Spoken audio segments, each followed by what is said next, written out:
UPSC को prelims में ध्यान रखते हुए आधा घंटा मैं प्रतिदिन लेता हूँ, ठीक है।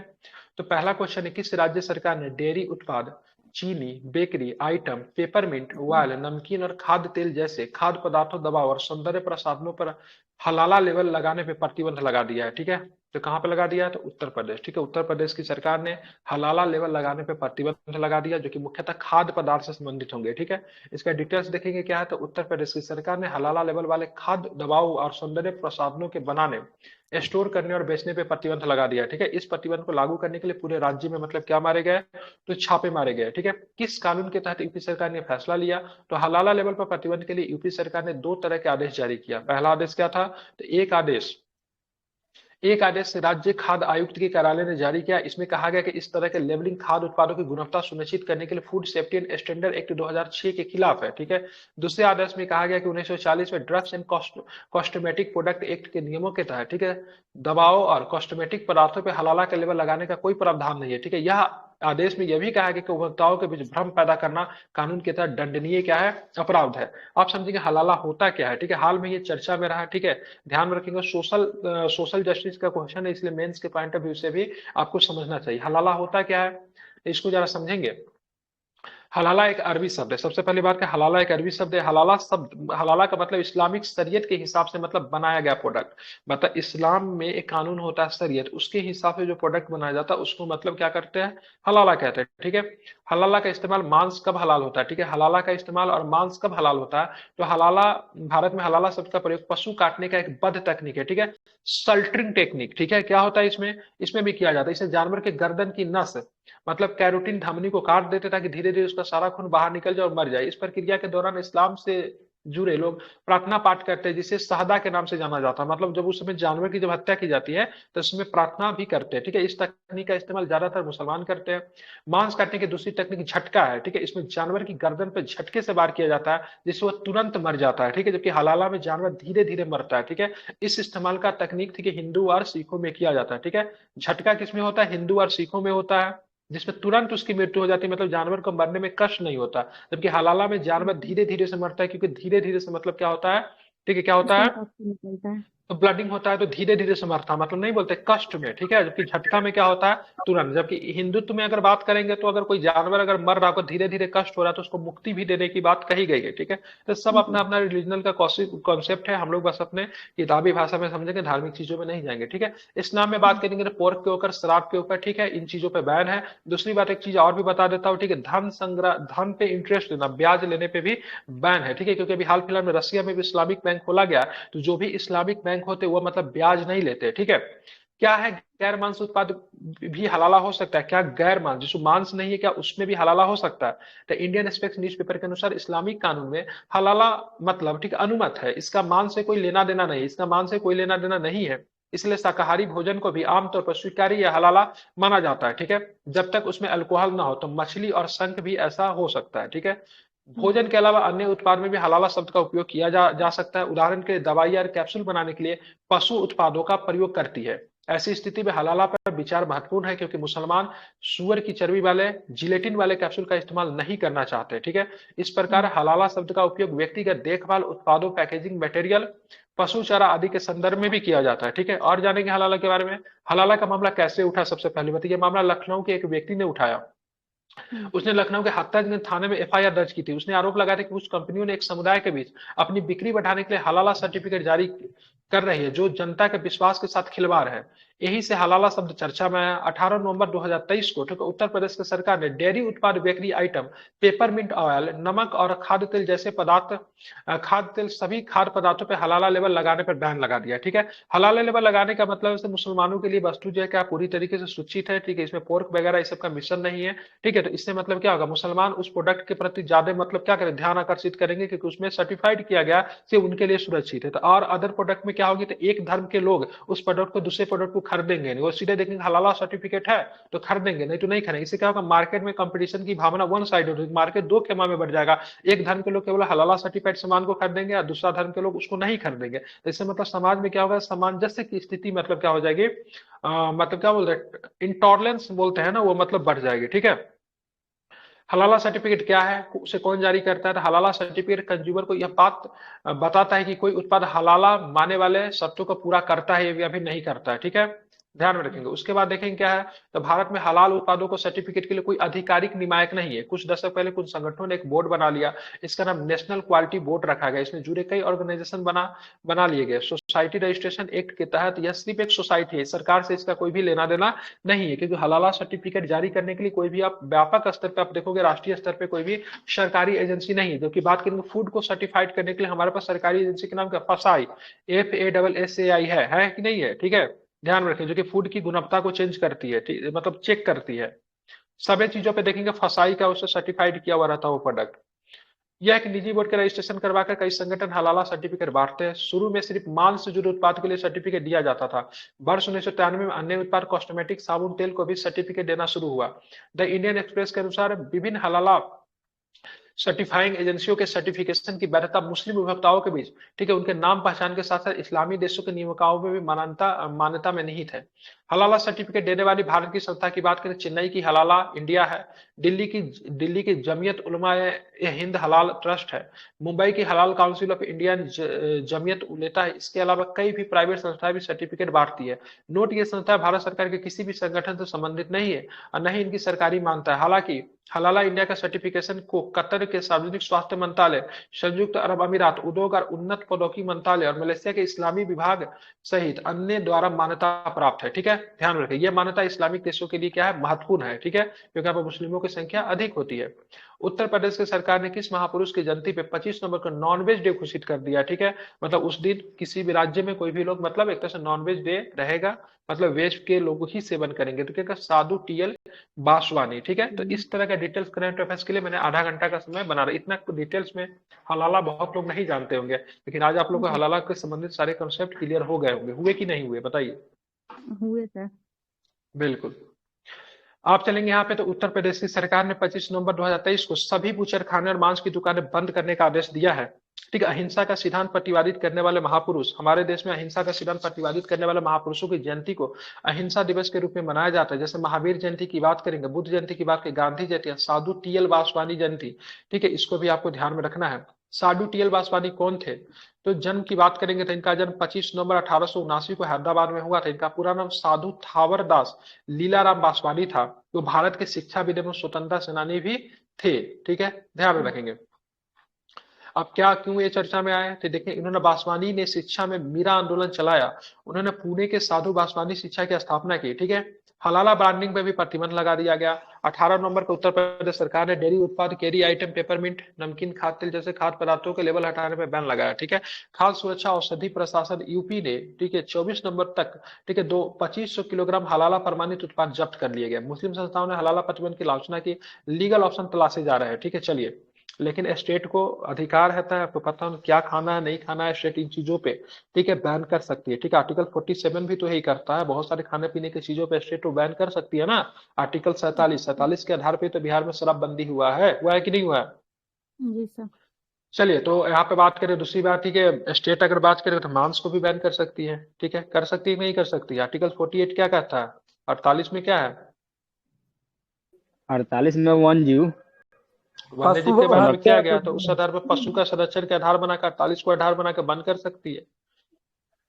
चलिए, केंद्र सरकार ने, ठीक है, नवंबर 2023 में किस ब्रांड के तहत गेहूं के आटे की बिक्री के 100 मोबाइल वैन को हरी झंडी दे दी, ठीक है, तो क्या होगा, भारत आटा, ठीक है। तो भारत आटा याद रखिएगा, ठीक है। केंद्र सरकार ने नवंबर 2023 में किस ब्रांड के तहत गेहूं के आटे की बिक्री के लिए 100 मोबाइल वैन को हरी झंडा दी, तो भारत आटा चर्चा में रहा था। क्यों रहा था चर्चा में भारत आटा? केंद्रीय मंत्री श्री पीयूष गोयल ने, ठीक है, नवंबर 2023 में भारत आटा को लॉन्च की। भारत आटा 27.5 रुपए प्रति किलोग्राम की MRP पे उपलब्ध होगा, ठीक है, भारत आटा।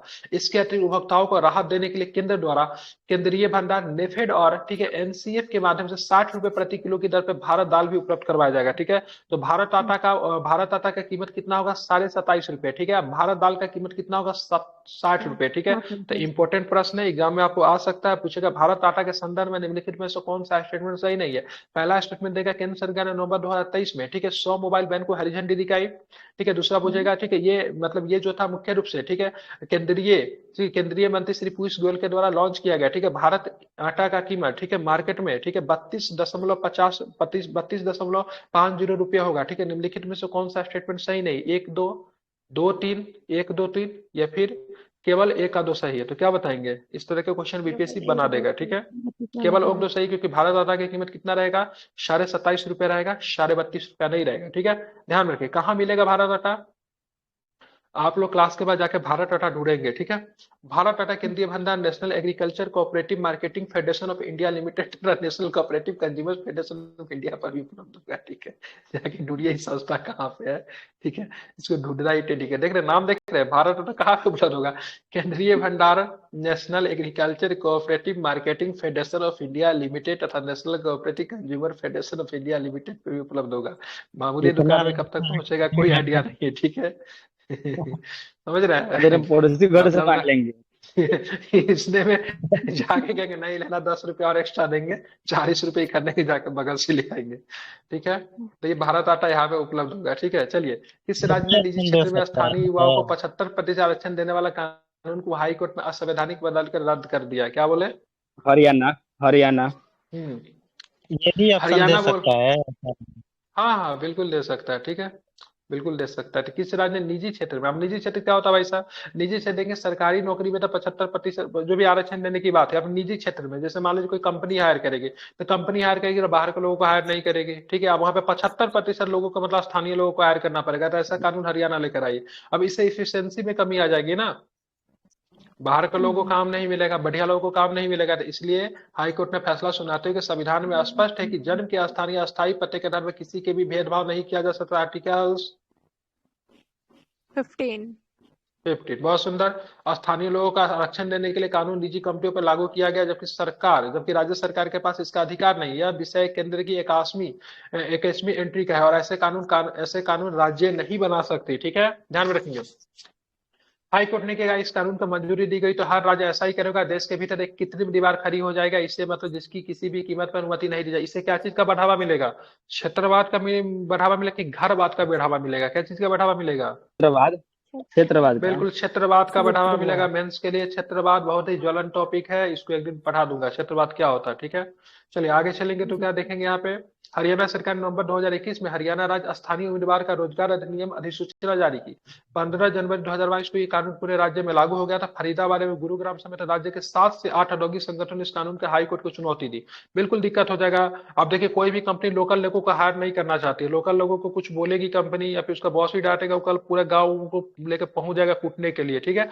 इसलिए जी। देखिए कि लोकल कंपनी ज्यादातर बाहर के लोगों को हायर करती है, ताकि देखिए कहीं कहीं पे तो कानून में तो लिखा बिहार होता रहता है, सरकार भी जैसे तो आप 75% मतलब, दे हाँ, दिया। इस सरकारी बिहार नौकरी में सरकार भी दिया तो ना। अभी 75% दे दिया। सरकारी नौकरी, यहाँ पे बात हाँ, हो रहा है सरकारी प्राइवेट नौकरी जॉब की दिया। बात हो हाँ। रही है, ठीक है। प्राइवेट जॉब की बात, प्राइवेट जॉब में लोगों को क्या है, कंपनी प्राइवेट जॉब, जो भी प्राइवेट कंपनी होता है उसका मुनाफा अधिक से अधिक कमाना होता है। तो ज्यादातर इफिशियंस लोगों को, ठीक है, ज्यादातर उसके काबिल लोगों को करेगी, ठीक है। उसका उद्देश्य क्या है? मुनाफा कमाना। सरकार इसके लिए कानून अगर बना देगी तो इस तरह की कानून, कंपनी की इफिशियंसी कम हो जाएगी। कानून में क्या हाँ प्रावधान था? हाँ। 2020 में पारित किए गए Haryana state employment of local candidates act के तहत नए कारखाने, उद्योग या पहले से स्थापित उद्योग संस्थान में 75% की नौकरियां हरियाणा के मूल के नागरिकों को दिया जाएगा, निवासी को दिया जाएगा। ये केवल हरियाणा राज्य में स्थित विभिन्न निजी तौर पर कंपनियां, सोसाइटी, ट्रस्ट, सीमित देता भागीदारी फर्म, साझेदारी फर्म आदि 10 या अधिक व्यक्तियों को रोजगार देने वाले, ठीक है, 30,000 रुपए प्रति माह से कम वेतन वाली नौकरियों पर लागू करने का प्रावधान था, ठीक है। इसकी कीमत कितनी रहेगी? 30,000 से कम रहेगी, उन पे ये जी। लागू होगा। इसके लिए अधिवास सर प्रमाण, एक मिनट, इसके लिए ऐसा है अधिवास तो। प्रमाण पर जरूरी किया, क्षेत्रवाद को सबसे ज्यादा एक मिनट, ठीक है। क्षेत्रवाद को सबसे ज्यादा बढ़ावा दे रहा है झारखंड सर। हाँ, उसका कारण वो भी बताता हूँ, ठीक है। इसके लिए अधिवास प्रमाण पत्र जरूरी किया गया। अधिवास की आवश्यकता 15 वर्ष से घटाकर 5 वर्ष कर दिया गया, ठीक है। अगर मान लीजिए कोई भी व्यक्ति हरियाणा में अगर 5 वर्ष अगर रह रहा है तो इसके लिए अधिवास प्रमाण पत्र उसको मिल जाएगा। वह इस कैटेगरी को पूरा नहीं करेगा, ठीक है। लेकिन अगर मान लीजिए 5 वर्ष से कम है तो वो व्यक्ति बाहर का ही समझा जाएगा। क्षेत्रवाद को जी। झारखंड बढ़ावा देने के कारण रीजन भी है, ठीक है। झारखंड एक आदिवासी क्षेत्र है। अगर यहाँ के नागरिकों को अगर झारखंड राज्य का विशेष सुविधा अगर नहीं देगा तो यहाँ के नागरिक भारत के नागरिक दूसरे देश के नागरिक से, सॉरी, दूसरे राज्य के नागरिक से कम्पीट नहीं कर सकते, ठीक है। मेघालय के जंगल में कोई आदमी बैठ के पढ़ाई कर रहा है और उसका कंपेयर आप दिल्ली के बाजीराव इंस्टीट्यूट में यूपीएससी की तैयारी करने वाले बच्चों से करेंगे तो संभव है क्या? उसको अगर उसके तुलना में लाना है तो उसको तो आपको थोड़ा सा उनको तो करना ही पड़ेगा, उनको तो विशेष सुविधा तो देना ही पड़ेगा। लेकिन हाँ, ये कहना गलत है। आप क्या करो, ऐसा करो, चलो 75% अपने लोगों को नौकरी दो ना, हम कहाँ बोल रहे हैं। भारत मतलब भूमिपुत्र का कॉन्सेप्ट निकल कर आता है, जैसे कि तो ये क्षेत्रवाद में भूमिपुत्र का कॉन्सेप्ट ये झारखंड लेकिन पीसीएस ऐसा में इस बार ये मत 300 कहो से लोगों की मतलब सीट है। सभी उसी को देंगे। हाँ, उसमें 200 बिहार साल खाली सरकार को एसडीएम का देखिए, पैन इंडिया पे मतलब क्या किया है, भर्ती कर रहा है पैन इंडिया पे, बंगाल, उत्तर प्रदेश, ठीक है। यहाँ तक कि वो साउथ का भी कुछ लोग मतलब टीचर में मतलब आया है यहाँ पे, ठीक है। मेरा एक फ्रेंड बता रहा था उसके मतलब वहाँ पे एक साउथ का है। अब क्या कर सकते थे, बिहार सरकार भी इसमें बहुत अधिक, ठीक है, लेनिनेंट भूमिका निभाई है, उदार भूमिका निभाई है। अदर राज्य की सरकार ऐसा नहीं कर रही है। बहुत बिहारियों का गुस्सा भी है इस बात को लेकर। टीचर वाले में बहुत सारे लोगों का नहीं हुआ है, उनसे पूछिए, उन लोगों का बहुत गुस्सा है। यूपी वर्सेस बिहार निकल आ गया है। कटअप उन्हीं चलिए, लोग बढ़ा दिया, साउथ वाले और यूपी वाले ही तो कटअप बढ़ा दिया बिहार में भी ट्राई का। बिल्कुल। जनजातीय गौरव दिवस की बात, पीएम मोदी ने जनजातीय समूहों के 24,000 करोड़ रुपए की किस योजना को लॉन्च किया है? तो ध्यान में रखेंगे इस योजना का पीएम, ठीक है, पीबीटीजी डेवलपमेंट मिशन। रात में पढ़ाए थे ना पीबीटीजी के बारे में, क्या है ये? जी सर। जनजातीय गौरव दिवस की बात करें किस तारीख को मनाते हो, तो क्या बताएंगे? सबसे पहला क्वेश्चन तो मेरा यही रहेगा आपके, जनजातीय गौरव दिवस 15 नवंबर को, ठीक है। जनजातीय गौरव दिवस की बात करेंगे, 15 नवंबर को झारखंड राज्य भी बना था, 15 नवंबर को बिरसा मुंडा का जन्म दिवस भी है, ठीक है, ध्यान में रखेंगे। पीएम पीबीटीजी की बात, डेवलपमेंट मिशन, प्रधानमंत्री विशेष रूप से कमजोर जनजातीय समूह, ठीक है, क्या होता फुल फॉर्म? बताइए, सुरभि पांडे बताई थी ना रात में, क्या होता है इसका full form? Particular primitive, vulnerable tribal group. हाँ बिल्कुल, पार्टिकुलर वर्नेबल ट्राइबल ग्रुप होता है, ठीक है। इसके लिए पीएम मोदी जी ने मतलब एक मतलब मिशन को शुरू किया रात में, इसमें हम लोग डिटेल्स में बात किए थे। पीएम मोदी ने योजना जनजातीय गौरव दिवस 15 नवंबर को 2023 को झारखंड में लॉन्च की। विशेष रूप से कमजोर जनजातीय समूह को लेकर, पार्टिकुलरली वर्नेबल ट्राइबल ग्रुप होता है। इसकी योजना की लागत की बात करें 24,000 करोड़ रुपए योजना की लागत तय की, ठीक है। बात करें भारत में पीबीटीजी कौन है, तो भारत में जनजातीय समूह की बात करें, पीबीटीएस का एक अधिक आरक्षित समूह है। इन लक्षण में बात का आदिम लक्षण होना चाहिए, मतलब मेन स्ट्रीम में ये लोग नहीं आए, ठीक है। अभी भी इनमें जनजातीय गुण पाया जाता है। भौगोलिक अलगाव है, ठीक है, मतलब एक क्षेत्र को पकड़ के रहते हैं, ठीक है, शहरों से इनको कोई लेना देना नहीं है। एजुकेशन की बात करें, साक्षरता की दर बहुत कम है। शून्य से नकारात्मक जनसंख्या वृद्धि है, फिर जनसंख्या ही वृद्धि इनकी नहीं करेगा, नकारात्मक जा रहा है, फिर जीरो है, ठीक है। पिछड़ापन काफी अधिक है। इनके अलावा भोजन के लिए शिकार और कृषि के पूर्व स्तर औद्योगिक पर काफी अधिक तक निर्भर है, ठीक है। या तो शिकार करते हैं, फिर पहले जिस तरीके से इन लोग का मतलब कृषि होता था उन्हीं चीजों पर निर्भर है, ठीक है। पीबीटीजी उपयोग के साथ साथ बिक्री के लिए शहद, गोंद, मांस और मोम जैसे लकड़ी वन उत्पाद के एकत्र करते हैं, ठीक है, ध्यान रखें। ये लोग क्या करते हैं पीबीटी जो उपभोग के लिए, ठीक है, क्या करते हैं, साथ साथ बिक्री के लिए शहद को इकट्ठा करते हैं, गोंद को इकट्ठा करते हैं, बांस को इकट्ठा करते हैं, मोम को इकट्ठा करते हैं, इन सबको इकट्ठा करते हैं, ठीक है। अपने खान पान के कारण ये जनजातियां अक्सर एनीमिया, मलेरिया, ठीक, गैस्ट्रो इंटेस्टाइन विकार और त्वचा संक्रमण जैसी बीमारियों को पीड़ित रहती है, क्योंकि जंगल में प्रोटीन वगैरह नहीं मिल रहा, विटामिन नहीं मिल रहा है, तो ये सब बीमारी अक्सर इनको हो जाती है। 1973 में ढेबर आयोग ने, इंपॉर्टेंट है ढेबर आयोग, ठीक है, आदिवासी जनजाति समूह पीडीटी के लिए एक अलग से श्रेणी की स्थापना की थी। 1973 का ढेबर आयोग, इसको आप लोग क्या करेंगे, याद रखेंगे, ठीक है। आप चलेंगे क्या है यहाँ पे, ध्यान में रखें, 1975 में केंद्र ने 52 आदिवासी समूहों को पीडीटी समूह के रूप में चर्चा की। मतलब ये 52 आदिवासी समूह जो थे वो क्या थे, तो ध्यान में रखें पीडीटी समूह में मतलब क्या पहचाना गया। 1993 में सूची, 1993 में सूची 23 और समूह जोड़े गए। 2006 में इन समूह को पीवीटीजीएस विशेष रूप से कमजोर जनजातीय समूह का नाम दिया गया। वर्तमान में 18 राज्य में, कितने राज्य में, रात में भी बताया था 18 राज्य में है, और केंद्र शासित प्रदेशों में 220 जिलों में, ठीक है। 22,554 गांव में 75 जनजातियों से संबंधित 28 लाख पीवीटीजीएस है, ठीक है।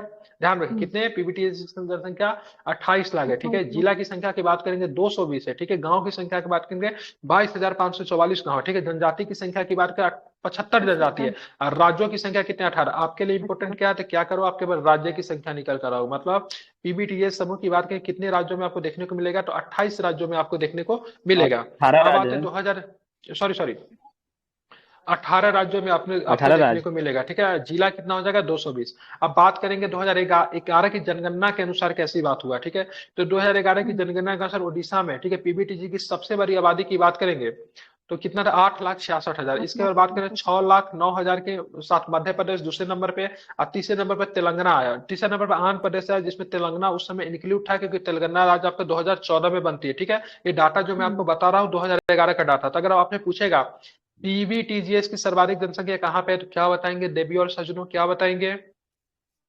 ओडिशा क्या में। बताएंगे? सबसे पहले ओडिशा में। चलिए मैं आपसे अगर पूछूंगा दूसरे नंबर पे कौन सा राज्य है, तो क्या बताएंगे या फिर नहीं बताएंगे? मध्य प्रदेश। क्या बताएंगे? बहुत सुनो, मध्य प्रदेश पे। तीसरा नंबर पे कौन सा राज्य है, तो क्या बताएंगे? आंध्र प्रदेश। आंध्र प्रदेश बताएंगे, लेकिन उसमें तेलंगाना भी इंक्लूड था। अगर मैं बात करूं, ठीक है, अगर मैं बात करूं, आप हमें ये बताओ, ठीक है, 2001 अगर बात करते कितने जनजाति समूह को इसमें शामिल किया गया, तो क्या बताएंगे? 75 75 क्या? कितने 75 राज्य में इसकी गणना की गई, तो क्या बताएंगे? राज्य 18 और केंद्र जिला कितना था, तो क्या बताएंगे? 22,574 हेबर आयोग कब आया था, जो कि पीबीटीजीएस से संबंधित है, क्या बताएंगे? 1973 1973 में। ठीक, कितने 1973 आदिवासी समूह के 1975 में पहचान की गई, तो क्या बताएंगे?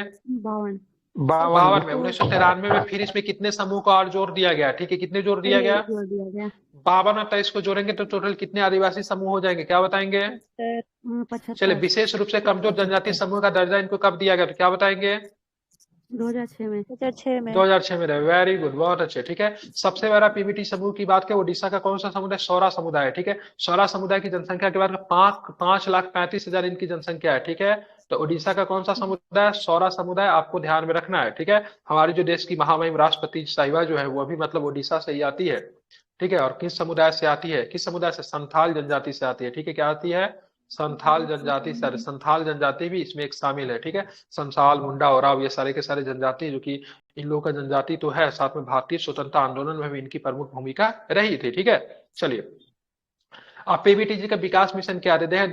24,000 करोड़ रुपए की इस परियोजना का उद्देश्य पीबीटीजी का विकास करना है। मिशन के हिस्से के रूप में उन क्षेत्रों में सड़क, दूरसंचार, कनेक्टिविटी, बिजली, सुरक्षित आवास, स्वच्छ पेयजल और स्वच्छता, शिक्षा, स्वास्थ्य और पोषण का बेहतर पहुंच और टिकाऊ आजीविका के अवसर जैसी बुनियादी सुविधाएं प्रदान करनी है। ठीक है, ये आदिवासी समूह रहते हैं अधिकतर सुदूर, बिखरे हुए और दुर्गम इलाकों में रहते हैं। ठीक है, जहाँ पे एक्सेस करना बहुत इंपॉर्टेंट होता है। ठीक है, मतलब एक्सेस करना आसान नहीं होता है, क्योंकि सड़क वगैरह भी नहीं होती है। ठीक है, मजा आ रहा है करंट अफेयर्स में? जी सर। ठीक है, चलिए, बात की गृह मंत्रालय ने किस राज्य में मैतई चरमपंथी संगठन गैर कानूनी संगठन घोषित कर दिया था? मैतई कहाँ की बात करेंगे? तो मणिपुर में। ठीक है, इसको डिटेल से समझते हैं। गृह मंत्रालय 13 नवंबर 2023 को 9 संगठनों में से 5 साल के लिए गैर कानूनी प्रतिबंध लगा दिया। ये संगठन मणिपुर को भारत से अलग करने की बात करते हैं। इनको गैर कानूनी गतिविधि रोकथाम अधिनियम यूएपीए, ठीक है, यूएपीए के तहत मतलब गैर कानूनी संगठन घोषित किया गया।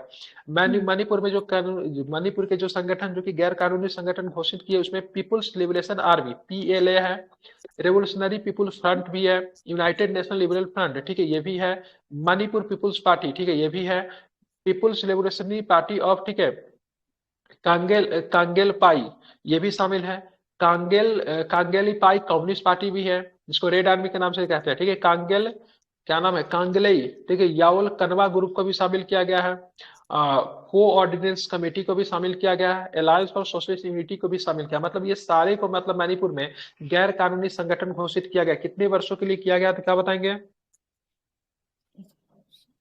कितने वर्षों के लिए? ठीक है, तो ध्यान में रखें 5 वर्षों के लिए। क्या लगाया गया इन पे? तो यूएपीए का एक्ट लगाया गया, यूएपीए का एक्ट लगाया गया। ठीक है, यूएपीए एक्ट कब इंट्रोड्यूस किया गया था? 98। 1999 शायद अगर मैं गलत नहीं तो 1967 होना चाहिए। ठीक है, एक बार चेक कीजिए तो यूएपीए, ठीक है, या फिर मे भी आगे दिया होगा। ठीक है, मणिपुर में 2 ग्रुप है। ठीक है, इसको ध्यान में रखेंगे। कौन कौन ग्रुप से? एक मतई समुदाय, मतई समुदाय की बात की बहुसंख्यक है, इंपॉर्टेंट है। ठीक है, मतई समुदाय की बात करेंगे तो क्या है, तो ये ध्यान में रखिएगा, ये क्या है, तो ध्यान में रखें, मतई समुदाय जो बहुसंख्यक है। दूसरे राज्य के कुकी और नागा शेड्यूल ट्राइब है। कुकी और नागा की बात करें, कुकी और नागा की बात करेंगे तो शेड्यूल ट्राइब, एसटी का दर्जा है इनके पास। मैती समुदाय चाहता है कि उन्हें शेड्यूल ट्राइब का दर्जा मिले। ठीक है, अब संघर्ष कैसे होती है इसको देखेंगे। ठीक है, पहले से कुकी और नागा को मतलब क्या था, शेड्यूल ट्राइब का दर्जा मिला। मैती समुदाय भी चाहता है उनको भी शेड्यूल ट्राइब का दर्जा मिले, जबकि शेड्यूल ट्राइब में शामिल कुकी समुदाय इसके खिलाफ है। ठीक है, सारा विवाद इसी बात को लेकर। आप बोले से अगर ये भी अगर शेड्यूल ट्राइब में अगर शामिल हो जाएगा, ठीक है, तो क्या होगा, जो हमको जो सुविधा मिलती, कुकी को जो सुविधा मिलती, वो भी मैताई को भी मिलना शुरू हो जाएगा। तो इसके लिए दोनों में मतलब क्या हुआ, मतभेद उत्पन्न हुआ। ये विवाद जो था काफी लंबा चला। मई 2023 में ये विवाद मतलब शुरू हुआ था। ये नहीं चेक किए, यूएपीए नहीं चेक की कब है? 67 ही आप सही बोल रहे, रात को भी आया था। ठीक है, सूचना प्रसारण मंत्रालय ने किस एक्ट के तहत एक बार चेक के लिए पायरेटेड फिल्म कंटेंट वाली वेबसाइट ऐप को ब्लॉक करने का नोडल अधिकारी। पायरेटेड फिल्म समझ रहे हैं? बहुत सारे वेबसाइट पे जाएंगे तो आप मतलब फिल्म जिस दिन लॉन्च होता है उसी दिन आपको मिल जाएगा उसका वर्जन। ठीक है, इसको पायरेटेड फिल्म कंटेंट वाली वेबसाइट को ब्लॉक करने के लिए नोडल अधिकारी नियुक्त किया है। कौन सा बिल लाएगा, तो ध्यान में रखेंगे, सिनेमेटोग्राफ अमेंडमेंट बिल 2023। कौन सा बिल लाएगा, माइक बंद कर लीजिए। सिनेमेटोग्राफ अमेंडमेंट बिल 2023 लाया गया। ठीक है, ध्यान में इसको रखना है। क्या था इसमें? बात करेंगे फिल्म पायरेसी पर अंकुश लगाने के लिए सूचना एवं प्रसारण मंत्रालय ने नोडल अधिकारी नियुक्त किए। ठीक है, इस नोडल अधिकारियों के पास पायरेटेड फिल्म कंटेंट वाली किसी भी वेबसाइट, ऐप या वेब लिंक को ब्लॉक करने, हटाने का अधिकार होगा। ये नोडल अधिकारी सिनेमेटोग्राफ अमेंडमेंट 2023 के तहत मतलब क्या किए गए, नियुक्त किए गए। अब बात करेंगे क्या चीजें निकल कर आती है। उसके बाद के किन डिपार्टमेंट और मंत्रालय ने ये अधिकारी नियुक्त किए हैं। ठीक है, तो इन अधिकारियों को उसी के सूचना एवं प्रसारण मंत्रालय में नियुक्त किया गया। इसके अलावा इन अधिकारियों को मुंबई में केंद्रीय फिल्म प्रमाणन बोर्ड सीबीएफसी के मुख्यालय के कार्यालयों और प्रमुख फिल्म निर्माण केंद्रों को इसके क्षेत्रीय कार्यालयों में नियुक्त किया गया। ठीक है, मतलब कोई भी वेबसाइट अगर लॉन्च अगर करती है इस तरह की मूवी वगैरह, ठीक है, जो कि मतलब पायरेटेड होगी, तो मतलब इस एक्ट के तहत उस साइट को मतलब ब्लॉक कर दिया जाएगा। ठीक है, ध्यान में रखेंगे। ठीक है, अब चलते आगे। आगे क्या है, नोडल अधिकारी कैसे पायरेटेड कंटेंट को हटाने में करेगा मदद। तो मूल कॉपीराइट धारक जिसका कंटेंट है वही से हटाने के लिए नोडल अधिकारी को आवेदन कर सकता है। मान लीजिए कोई फिल्म अपलोड कर दी, जैसे मान लीजिए कोई फिल्म में हाल फिलहाल में कोई फिल्म आया, जैसे मान लीजिए 12 फेल फिल्म आया। ठीक है, तो 12 फेल फिल्म आया तो भाई साहब उसका पूरा रेवेन्यू वगैरह किसे जाएगा, जो कि 12 फंड का मतलब जो डायरेक्टर होगा, प्रोड्यूसर होगा, उसको जाना चाहिए। लेकिन मान लीजिए कोई साइट है, मैंने ये कोई साइट बना लिया, 12 फेल फिल्म को कहीं से लाकर उसको अपलोड कर दिया। अब ये बात पता चलेगी किसी से पता चलेगी, ठीक है, किससे पता चलेगी ये बात, तो मान लीजिए बात पता चलेगी इसे क्या बोलते हैं, 12 फेल का जो प्रोड्यूसर उसे पता चलेगी, तो वो इस एक्ट के तहत, इस कानून के तहत क्या करेगी, कंप्लेन दायर कर सकती है भाई साहब ये हमारे फिल्म का मतलब गलत तरीके से उपयोग कर रहा है और ये हमारे फंड को मतलब क्या हो रहा है, इशू हो रहा है। तो ऐसे शिकायत जब व्यक्ति के द्वारा की जाएगी जिसके बाद कॉपीराइट आएगा, यदि कोई शिकायत किसी ऐसे व्यक्ति के द्वारा की जाती है जिसके पास कॉपीराइट नहीं है, कॉपीराइट किसके पास होगा, कॉपीराइट का कंटेंट उसके पास होता है जिसके पास ऑथोरिटी होता है। लेकिन अगर मान लीजिए वैसे लोग भी बता सकते हैं इस चीज को जिनके पास कॉपीराइट का अधिकार नहीं है, ठीक है, तो नोडल अधिकारी निर्देश जारी करने से पहले शिकायत की वास्तविकता तय की जांच करेगा। मान लीजिए हमने जारी कर दिया तो भाई साहब ये जो है उस व्यक्ति का गलत चीजें से उसका ऑथोरिटी का प्रयोग कर रहा है, तो उसके लिए जांच करेगा नोडल अधिकारी इसका सही में हो रहा है कि नहीं हो रहा है। नोडल अधिकारी से निर्देश प्राप्त करने के बाद डिजिटल प्लेटफॉर्म वेबसाइट को 48 घंटे की अवधि के भीतर पायरेट कंटेंट को हटाना पड़ेगा। ठीक है, ध्यान में रखेंगे। सरकार के इस कदम से फिल्म इंडस्ट्री को क्या फायदा होगा, तो देखिए पायरेसी के कारण फिल्म इंडस्ट्री को हर बार 20,000 करोड़ रुपए का नुकसान होने से बचाया जा सकता है। और टेलीग्राम पे आपको फिल्म मिल जाता है, ठीक है, मिलता है कि नहीं टेलीग्राम पे फिल्म, तो कहीं ना कहीं से मान लीजिए कोई बहुत सुंदर फिल्म है, अगर आपको देखने का मन है तो आप टेलीग्राम पे देख लेते हो। अगर मान लीजिए वही आपको नहीं मिल रहा तो मूवी में जाके देखोगे तो 300-400 रुपया खर्च तो आप करोगे, करेंगे कि नहीं करेंगे। देखिए जी इसलिए अगर यहाँ पे मिल जा रहा है जो देखना पसंद करते हो तो अब कौन जाएगा फिल्म देखने, आराम से घर में बैठ के बिस्तर में बैठ के आराम से देखेंगे। ठीक है, तो यहाँ पे 20,000 करोड़ रुपए का फिल्म उद्योग को चपट लग रहा है, तो इस कानून से उनको काफी लाभ मिलेगा।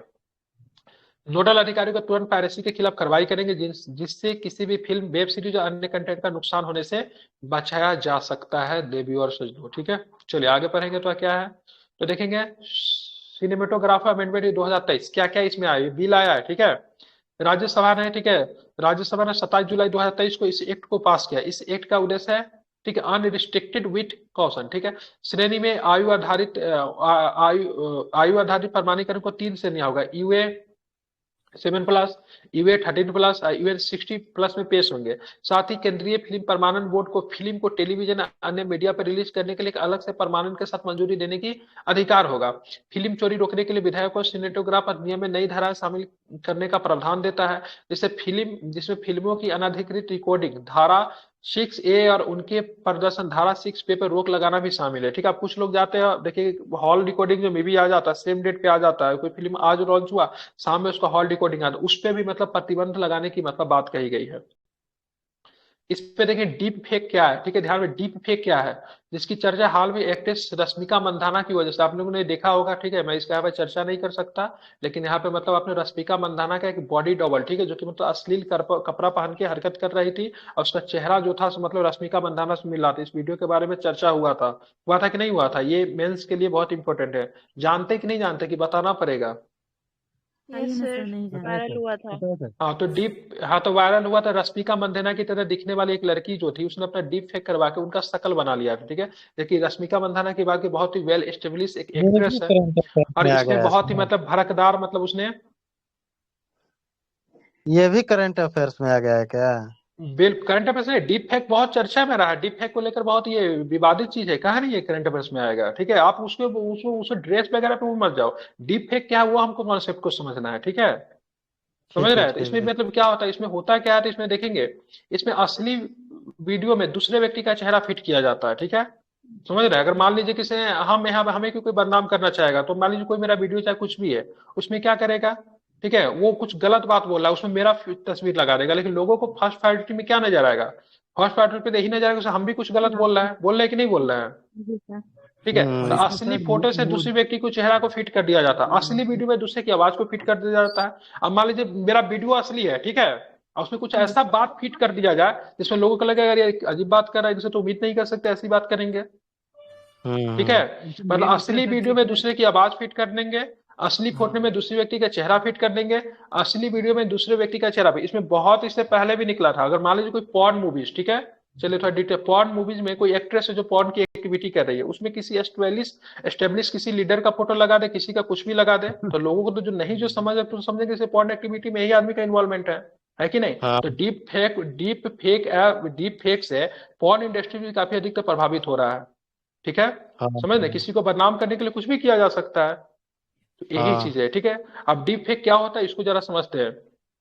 ये सोशल का क्वेश्चन है, सोशल जस्टिस का प्रश्न बनता है। ठीक है, किसी सर व्यक्ति इसको के असली संभव वीडियो का से सर एआई दूसरे टेक्नोलॉजी से कैसे? क्या? एआई टेक्नोलॉजी का यूज करके इसको किया जा रहा है। हाँ बिल्कुल बिल्कुल बिल्कुल, टेक्नोलॉजी का ही प्रयोग तो हो रहा है। ठीक है, किसी व्यक्ति के असली वीडियो से दूसरे व्यक्ति के चेहरे को फिट कर देना डीप फेक कहलाता है। इससे नकली वीडियो और तस्वीरें क्रिएट की जा सकती है, इसके लिए मशीन लर्निंग और आर्टिफिशियल इंटेलिजेंस टेक्निक का इस्तेमाल किया जा रहा है। अब यहाँ पे आपसे पूछेगा, एग्जाम में प्रश्न पूछेगा, इसमें नैनो टेक्नोलॉजी पूछा, आपसे पूछेगा आर्टिफिशियल इंटेलिजेंस। आर्टिफिशियल इंटेलिजेंस का मतलब क्या, पर उसको मतलब क्या लिखे, उसको निगेटिव पॉइंट को लिखे, पॉजिटिव पॉइंट आपको भर भर के याद है, निगेटिव पॉइंट में आप क्या लिखोगे? सर डीप फेक टेक्निक में इसका गलत तरीके से प्रयोग किया जा रहा है। किसी प्रतिष्ठित आदमी, मान लीजिए कोई बहुत ही प्रतिष्ठित बेल एक्टर्स है, ठीक है, उसका किसी वीडियो में जो कि गलत वीडियो, उसमें उनका चेहरा को फिट कर दें, तो फर्स्ट प्रायोरिटी में लोगों को समझेगा तो यही है, लेकिन लेकिन बाद में वो तो होती नहीं है।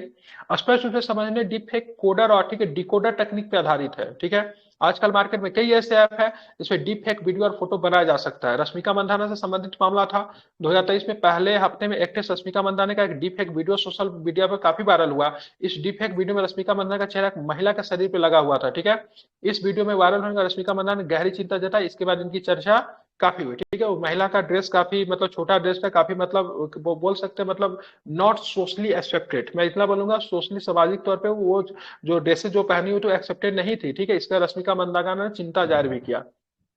सरकार ने क्या कहा, जिस भी चीजें मुद्दा पे गवर्नमेंट का इन्वॉल्वमेंट है, इतना इंपॉर्टेंट मुद्दा था तब तक गवर्नमेंट इसमें आ गई। ठीक है, केंद्रीय इलेक्ट्रॉनिक्स एवं प्रौद्योगिकी मंत्री राजीव चंद्रशेखर रेड्डी ने सोशल मीडिया प्लेटफॉर्म को इस तरह के डिफेक्ट वायरल वीडियो पर नकल कसने की बात कही है। राजीव चंद्रशेखर ने सोशल मीडिया प्लेटफॉर्म्स को अप्रैल 2023 में अधिसूचित आईटी नियमों का पालन करने को कहा। इस नियमों के अनुसार सोशल मीडिया को सुनिश्चित करना होगा कि किसी भी उपयोक्ता द्वारा कोई गलत सूचना पोस्ट न की जाए। ठीक है, ध्यान में रखेंगे। मतलब साथ में घटना किसी के साथ भी हो सकता है ना, किसी के साथ आज भी, हमारे मंदाना के साथ साथ भी, हुआ, कल आपके किसी और साथ के भी। साथ भी हो हाँ, सकता है। वो पॉपुलर है तो उसके साथ, वो आपका भी कोई दुश्मन होगा, आपका भी कोई शत्रु होगा, आपको बदनाम करना चाहेगा तो इसका प्रयोग कर सकता है, सिंपल सी बात है। ठीक है, हाँ इस पे कार्रवाई हुआ, बहुत अच्छा है। बिल्कुल, यदि प्लेटफॉर्म इसका अनुपालन नहीं करे तो नियम 7 लागू होगा। आईपीसी के प्रावधानों के तहत पीड़ित व्यक्ति द्वारा प्लेटफॉर्म को अदालत में ले जाया जा सकता है। डीप फेक गलत सूचना नया और उससे अधिक खतरनाक और हानिकारक रूप है। ठीक है, प्लेटफॉर्म को इससे निपटने के लिए जरूरत है। एआई के इस्तेमाल से बने डिफेक्ट वीडियो को कैसे पहचाने? आंखों का अननेचुरल मूवमेंट होता है। ठीक है, आंखों का क्या होता है, अनुरचना में आंख नहीं बदलता है। ठीक है, ध्यान में रखेंगे। अब इसको पहचानेंगे कैसे? ठीक है, डीप वीडियो अक्सर आंखों की अननेचुरल मूवमेंट को ही मतलब दिखाते हैं। वास्तविक वीडियो में आंखों का मूवमेंट आमतौर पर रियल होता है। ठीक है, असली वीडियो में ये, ठीक है, आंखों का मूवमेंट एक व्यक्ति के हाव भाव और उनके बोलने के तरीके से काफी मिलता है। कलर और लाइटिंग में अंतर होता है। डीप फेक क्रिएटर्स के सटीक कलर टोन और सेम लाइटिंग को कॉपी करने में काफी दिक्कत होती है। ठीक है, ऐसे व्यक्ति के चेहरे और आसपास की लाइटिंग से मिसमैच पे ध्यान दीजिए। ठीक है, ऑडियो की क्वालिटी में अंतर की बात करेंगे। डीप वीडियो में अक्सर एआई जनरेटेड ऑडियो का उपयोग होता है जिसमें काफी गलतियां हो सकती है, इन गलतियों को ध्यान दें। जैसे हमारा टोन है, कोई कॉपी करना चाहेगा तो ठीक है 70-80% कॉपी कर लेगा, लेकिन कुछ ऐसे शब्द का हम प्रयोग करते हो एआई उसको नहीं कॉपी कर सकती। वो क्या होता है बाई मतलब डिफॉल्ट होता है। ठीक है, नहीं कर सकती है। कुछ ऐसा शब्द हम बीच में बोलते हैं जिससे आप हमसे संपर्क स्थापित कर सकते हैं, उसको एआई कभी भी कॉपी करना चाहेगा तो पॉसिबल नहीं है। ठीक है ना, समझ रहे हैं ना? जी सर। इसमें क्या बॉडी की अजीब शेप और मतलब चाल होती है। ठीक है, डिफेक्ट में कभी कभी बॉडी का शेप काफी अननेचुरल और बॉडी की मूवमेंट काफी अननेचुरल हो सकता है। उदाहरण के लिए बॉडी पार्ट्स बहुत छोटे और लंबे हो सकते हैं या शरीर के असामान्य विकृत तरीके से मतलब हिल सकता है, इसे मिसमैच पे ध्यान देना पड़ेगा। ठीक है, आर्टिफिशियल तरीके से चेहरे के मूवमेंट होता है। डिफेक्ट सॉफ्टवेयर हमेशा वास्तविक चेहरों के भावों को सटीक नकल नहीं कर सकता।